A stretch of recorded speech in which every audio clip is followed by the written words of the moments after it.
So, Aled and Catrin, thank you so much for joining me. Obviously, we are speaking the week of Fright Fest, so it's getting quite busy. Scopophobia is screening as part of the First Blood Strand at the 25th anniversary of Fright Fest. How are you both feeling about the screening? Catrin, Aled? do you want to go first? Okay. Yeah, you go first. Okay, sure. I'm really excited, of course, to see it. I think I've seen rough cuts, the initial sent us Aled, but there's still huge missing that I've not seen really how it even looks. I think thinking about it now, I'm a little bit nervous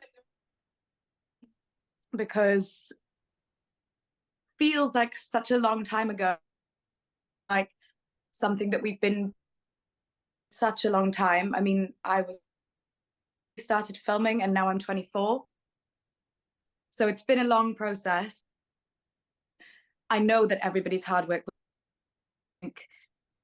to see it and people's reactions to it. I'm excited. That's nervous.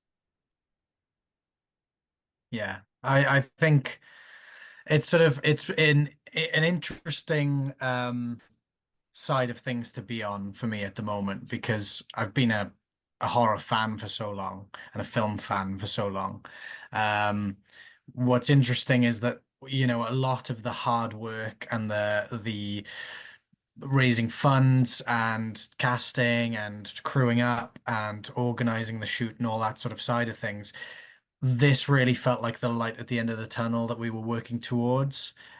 Little did I realize that behind the scenes we'd still be in the thick of it right up until the screening, to be honest. So it hasn't been the sort of prize that I expected to be able to put my feet up and sit back and just enjoy, the fruits of our labors quite as much because really it's still very much hard work and will continue to be after Fright Fest. But I'm really looking forward to kind of seeing the audience reaction because I think that'll be when it clicks for me that, okay, this is a real thing. This is out there. This is finished. This is being absorbed by the film fans and the horror fans as it should be. So that I think will be the prize for me.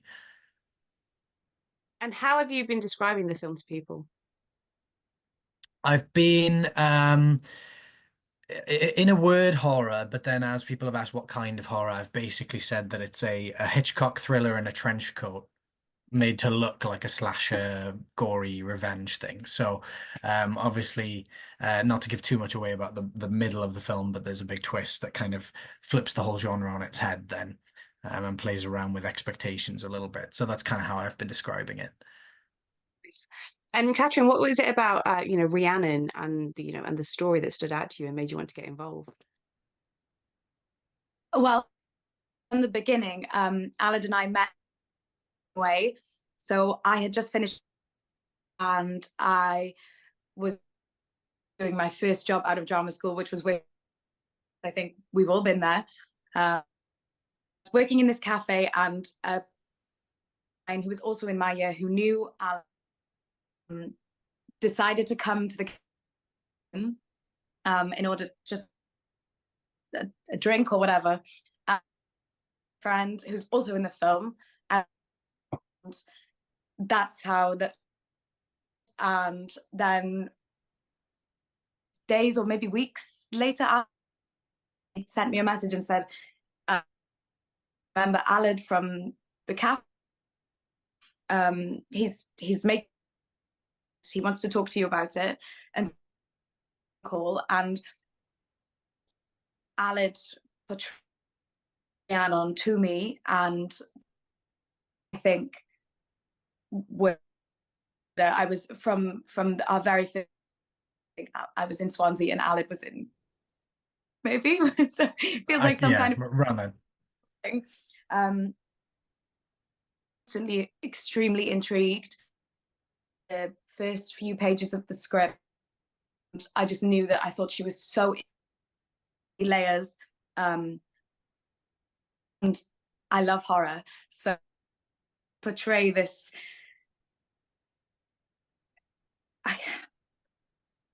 I don't want to say lead, because I think it's like a story based around a group of 4 girls, play someone that has, for me, quite a lot of root history and the archetypes that you find in movies of like I don't want to say too much, just an art find in another horror. This was kind of just always on my list for things for me that I want. And as my first job out of drama school, I think one of the things that I really enjoy about this film is, you said it's got these 4 female characters sort of at the center. And as the film progresses, we see a bit of their history. We're obviously seeing them after they spent a little bit of time apart. How did you guys sort of work together to kind of communicate that, these were friends? Because there's elements of this story where you think, how did these women ever become friends? How did you guys work to kind of make it so there was always that, that believability that these women were friends, and then, to be able to then adapt that to go to the places that the story takes it? Really great. So somehow the 4 of us just read through. It felt in there between the 4 of us that we kind of know would or could exist. And all of a sudden it just kind of makes 4 girls that had known each other, it somehow felt that way. And then when we would film, so the first in particular, we stayed in a cast house. The nature of the filming, the way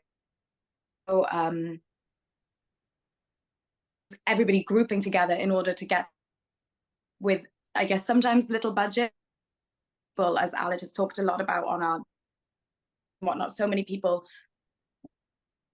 in order to get this film made.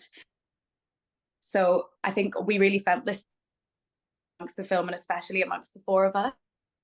So we just, from day one, we had great, we would drive, 4 of us in my car, Bethany's car, and we would all be so excited and run back and forth,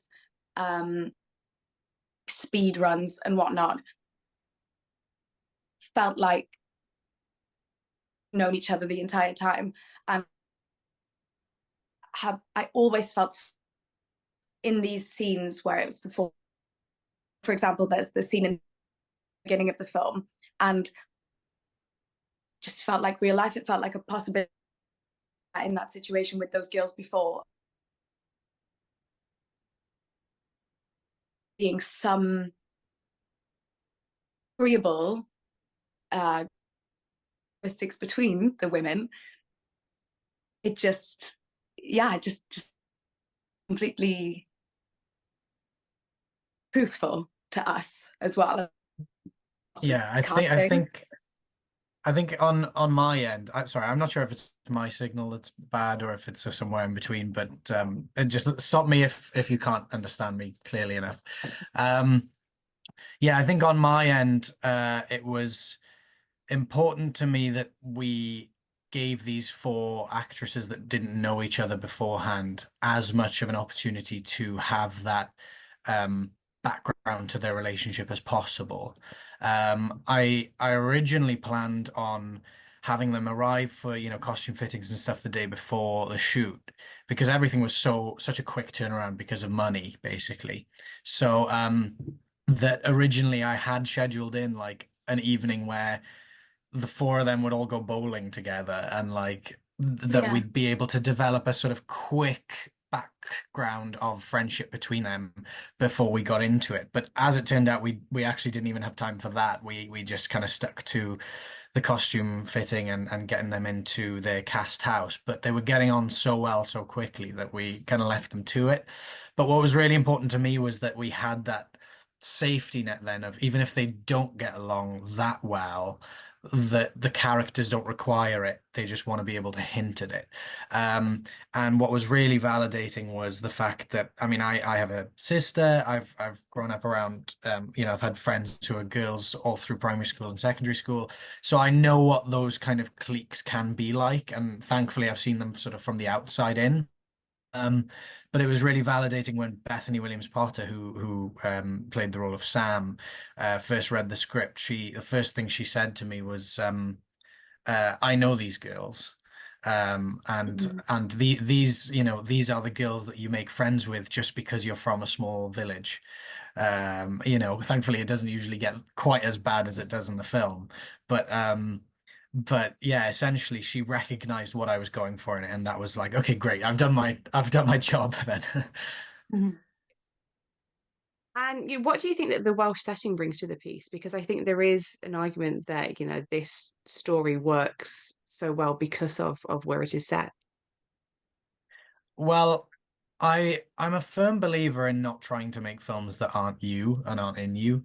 And there'll be opportunities at some point, I'm hoping, where, maybe I can use my experiences in a different context. It doesn't have to be as grounded, but I think I'll always be carrying Welsh stories in me, whatever I'm doing.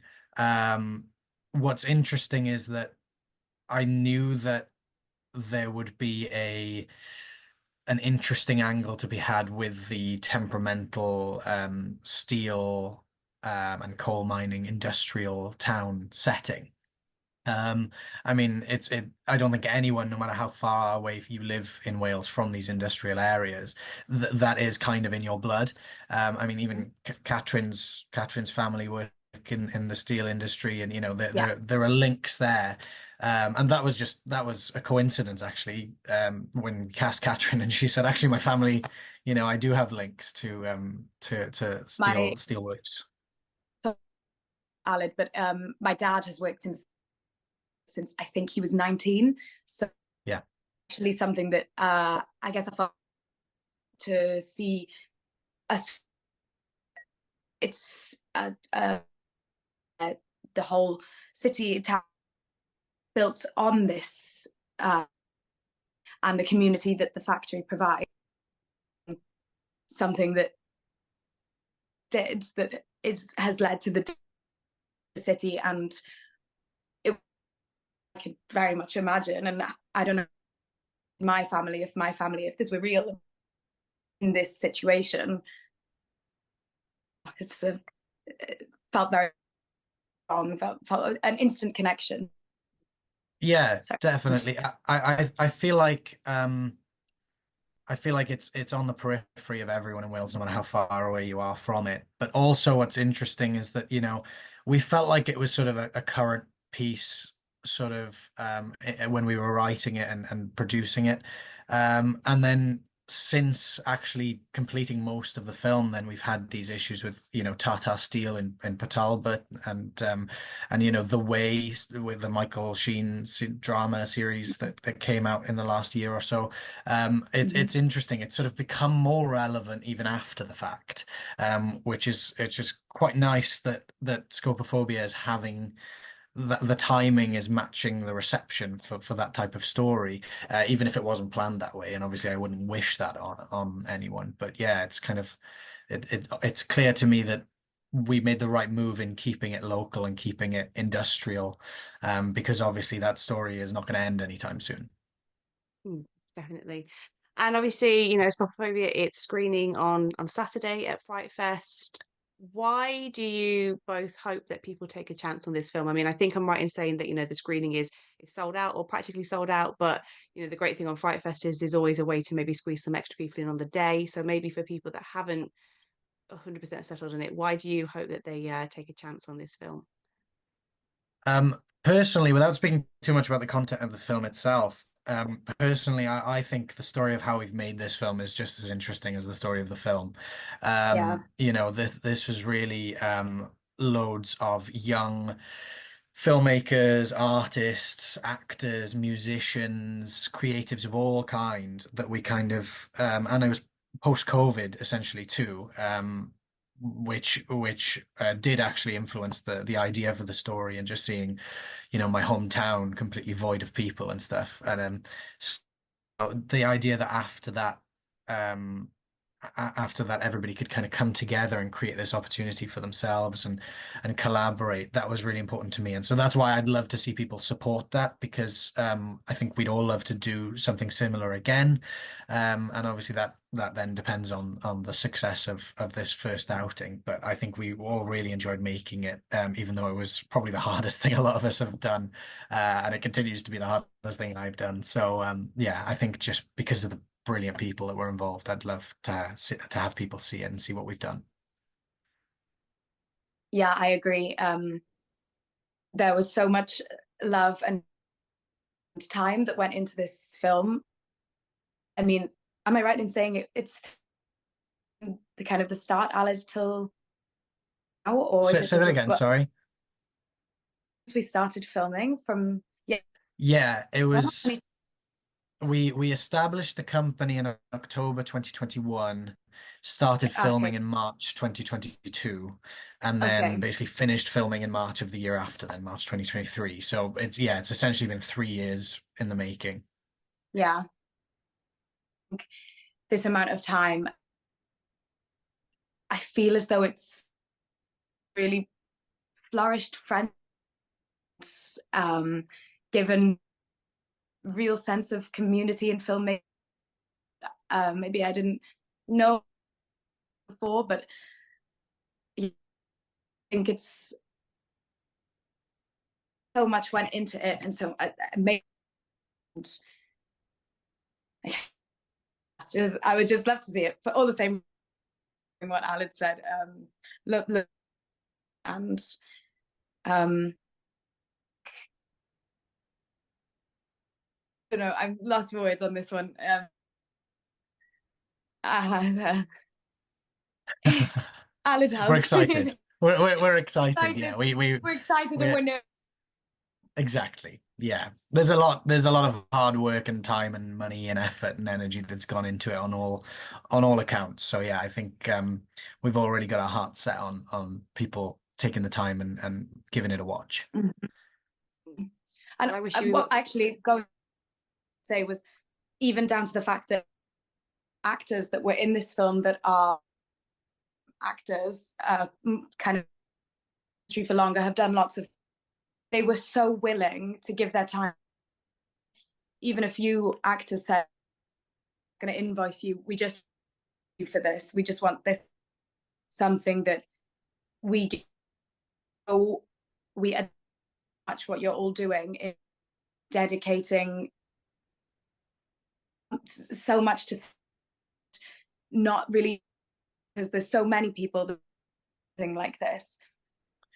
Aled, I Yeah. think you took a risk in this film and see that it's festivals and it's see it. I think I would be so inclined to come and watch it because the and that hopefully will be and for the viewers, I think really Yeah. great. Yeah. No, definitely. Yeah, we were really lucky. Like Catrin said, some of the sort of more the veterans of the craft that we did manage to rope in to do it. They ended up doing it just as a favor. They were, planned on Mm. getting paid and everything, and yeah, like Catrin said, they saw what we were doing and were just so pleased about it that it became their passion project too. It was really sweet. So that was, yeah, very validating. I wish you guys the best of luck with the screening.